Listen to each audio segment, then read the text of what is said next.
We guide you through how to download a video from X or Twitter.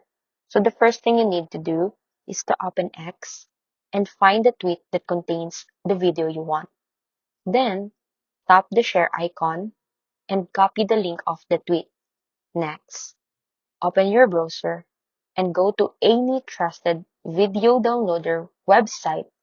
Paste the copied link into the input box and press download. You'll then see different quality options like HD or SD. Choose the one you prefer and tap download again, and the video will start saving to your device. If you're on mobile and it doesn't download automatically, press and hold the video and select download, or check your downloads folder. For desktop users, the file usually saves directly to your download folder. So that's it. No apps and works in seconds.